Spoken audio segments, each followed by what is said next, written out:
Hey everyone, welcome back to Corporate Decoder, the place where we strip away the corporate jargon and get to the real story behind the filings. Today we're dissecting a report from the Dreyfus Institutional Preferred Money Market Funds, and let's just say it's all about the money management, and a whole lot of point. Oh! Before we dive in, if you are tired of wading through dense financial reports and want straightforward insights, make sure you are subscribed. And hey, we've built a fantastic community over on Discord to discuss these things further. So check that link in the description below. This filing is essentially a shareholder report for a specific segment of the Dreyfus Institutional Preferred Money Market Funds. The big picture here is to show investors how their money is being managed, what the fund is invested in, and how it is performing over a specific period. We are looking at the period ending the 30th of September 2025. This is a semi-annual report, meaning it covers a 6-month period. Think of it as a mid-term checkup for the fund's financial health. It gives us a snapshot of where things stand as of that September date. The specific fund we're looking at is the Dreyfus Institutional Preferred Government Plus Money Market Fund. The name itself tells us it is aiming for safety by investing in government-related assets and focusing on preserving capital. Money market funds are generally considered low risk, aiming to provide liquidity and a stable net asset value, usually around $1 per share. Now let's talk about costs, because that directly impacts how much money actually makes its way back to shareholders. The report breaks down costs based on a hypothetical $10,000 investment. For the institutional shares class, the costs were $0, and as a percentage it was 0.00%. This is a pretty significant finding. The report mentions this is because fees were waived and expenses were reimbursed. This is great for investors in the short term, but it is important to remember that these waivers might not last forever. Let's see how big this fund is. As of the 30th of September 2025, the fund size was $894 million. That's a substantial amount of money. And how much of that is spread out? The number of holdings was just 5. This indicates a very concentrated portfolio. With only 5 holdings, a significant portion of the fund's assets are tied up in a very small number of investments. This is where things get really interesting. The entire portfolio, 100% of it, is invested in repurchase agreements. In simple terms, these are short-term loans where the fund essentially lends money in exchange for securities as collateral. The fund buys securities and the seller agrees to buy them back later at a slightly higher price. We see several major financial institutions listed as counterparties for these repurchase agreements. For instance, ABN AMRO Bank NV, Bank of Nova Scotia, BMO Capital Markets Corp, Credit Agricole SIB, and HSBC Securities USA Inc. These are all very large, well-known banks. The agreements are very short-term, often due the very next day, as indicated by the due dates, like the 1st of October 2025. The amounts involved are substantial, like $220 million with ABN AMRO. Crucially, these agreements are fully collateralized, primarily by US Treasuries, with maturities ranging from 2026 to 2035, and in some cases much further out, like 2055 or even 2066. This collateral is meant to protect the fund if the counterparty defaults. The value of the collateral even exceeds the amount lent in some cases. The total for these repurchase agreements comes out to $894 million, which matches the overall fund size. There is also a small amount noted for cash and receivables, specifically $193,341, which is a tiny fraction of the total assets. And the net assets of the fund is reported as $894,193,341.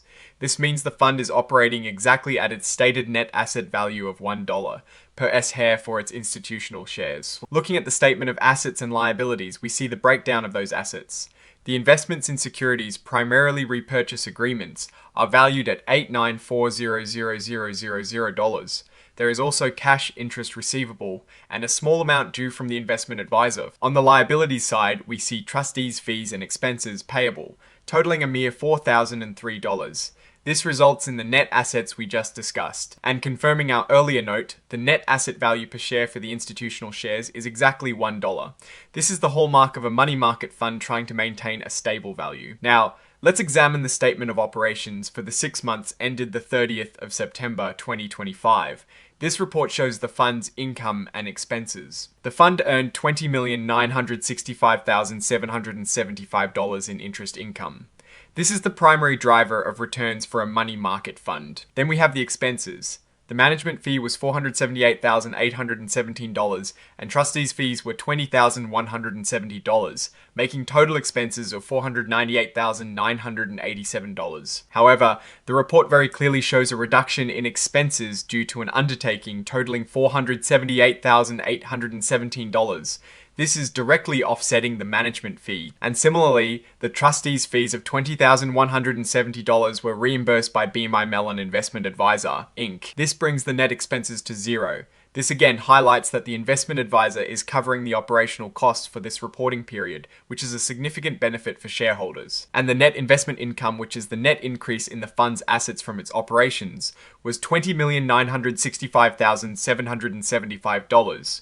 This is the actual profit generated by the fund for this period. The statement of changes in net assets shows the movement of money into and out of the fund. From operations, there was a net increase of $20,965,775 for the 6 months. The fund made distributions to shareholders totaling $20,965,775 from net investment income.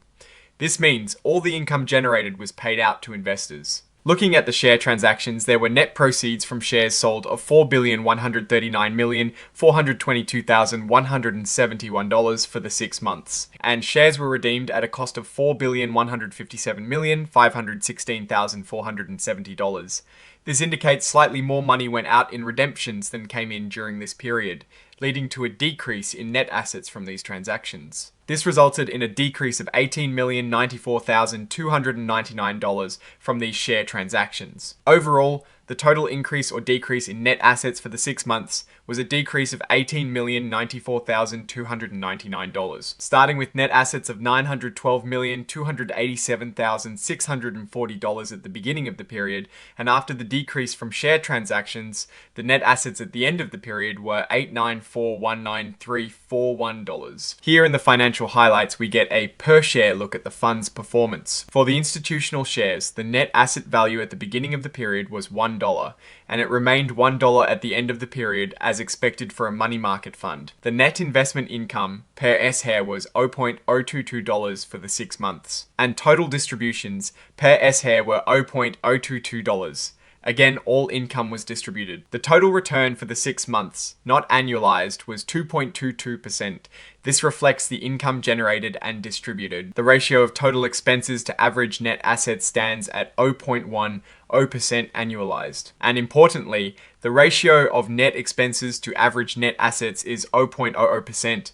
This confirms that after waivers and reimbursements, the shareholders are not bearing any direct expenses for this period. The ratio of net investment income to average net assets is 4.38%, annualized. This is the effective yield shareholders are receiving. The notes to financial statements provide crucial details and explanations behind the numbers. It explains that the fund operates as a government money market fund and aims to maintain a constant net asset value of $1 per S-Share.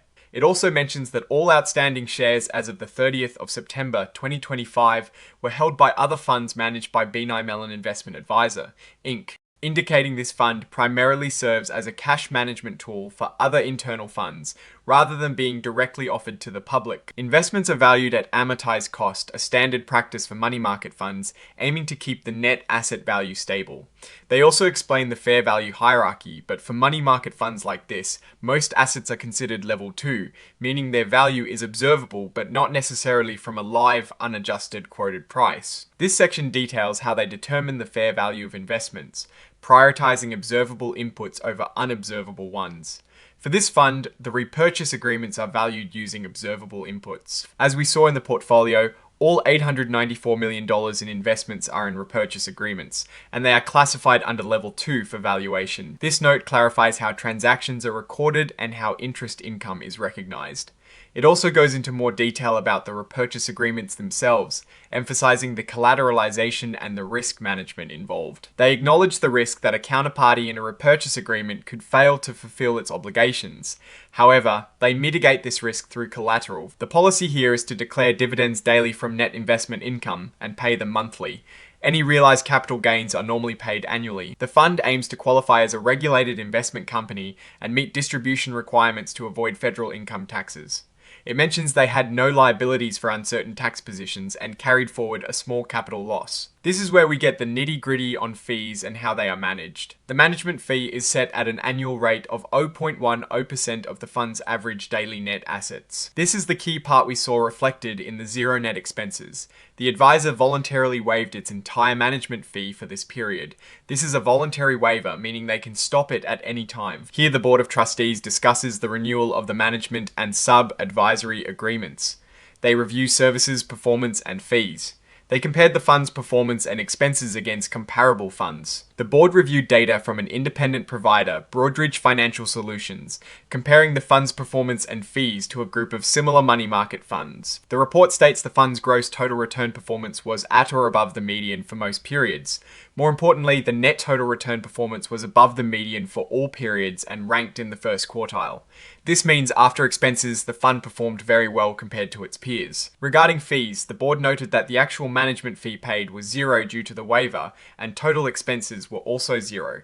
This clearly demonstrates that the fund was operating with no direct cost to shareholders during this reported period. They also discussed the advisor paying all fund expenses, other than the management fee itself, and certain other costs. The board also looked at the profitability of the advisor and its affiliates in managing the fund. They concluded that the profitability was not excessive given the services provided. They also considered economies of scale, acknowledging that as the fund grows, there might be opportunities to share those benefits with shareholders. And here are the signatures confirming the report's authenticity. So, what is the story here? This report from Dreyfus Institutional Preferred Money Market Funds paints a picture of extreme stability and essentially free management for investors during this 6-month period. The fund is heavily concentrated in short term repurchase agreements collateralized by US Treasuries, which aligns with its objective of capital preservation and liquidity. Earning over $20 million in interest income is significant, and the fact that this entire amount was distributed to shareholders with zero net expenses due to fee waivers is a major win for investors if this practice continues. However, there are a couple of points to consider. The heavy concentration in just 5 holdings, while seemingly low risk due to the collateral, still carries counterparty risk, although they are dealing with major financial institutions. The voluntary fee waiver is a generous move, but it is not guaranteed long term. If these waivers were to stop, the expense ratio would likely jump to the stated 0.10%, which is still very competitive, but it is a change to keep an eye on. Overall, for shareholders during this specific period, it looks like a very positive report. They received their investment income. The principal remained stable, and they paid virtually nothing for the privilege. The fund is serving its purpose as a stable, liquid holding for institutional investors. Alright, that is our deep dive into this Dreyfus Institutional Preferred Money Market Fund report. What are your thoughts on these zero expense, highly concentrated money market funds? Let me know in the comments below if you found this breakdown useful. Please give it a thumbs up and subscribe for more corporate insights. And don't forget to join the conversation on our Discord server, linked in the description. Thanks for watching Corporate Decoder, and we'll see you in the next video.